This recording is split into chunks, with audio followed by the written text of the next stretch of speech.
So yun, good afternoon. So syempre ngayon afternoon shift tayo. Makita nyo, so parang ganda ng araw, tirik na tirik. Diba? So afternoon shift tayo. Gusto ko nga pala magpasalamat dun sa mga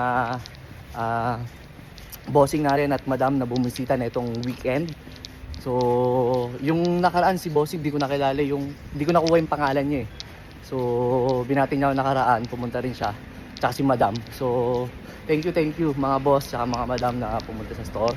So yun, kung meron nga pala kayong mga katanungan at yung ipa-clarify pag bumisita kayo sa store, huwag kayo mayan lumapit sa akin. So i-assist ko kayo at ipapaliwanag ko sa inyo maayos. Kunyari mga return exchange, defective return. So about related Nike na gusto nyo i-ask o gusto nyo malaman yung sagot, baga tanong nyo lang sa akin pag pumunta kayo sa store o kaya comment nyo na lang sa baba, pasagutin natin. Shoutout naman natin yung mga nag-comment dito sa video natin na pumunta sila sa store pero nahiya silang i-approach ako, nahiya silang tanungin ako. So ganun pa man, kahit hindi ko kayo nakita, pero thank you sa pagbisita at naway sana nag-enjoy kayo at nakapag-shopping kayo at nakakuha kayo ng mga gusto nyong item na mga naka-sale na up to 50% off.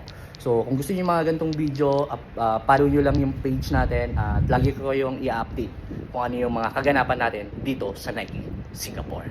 At yun lang, salamat po.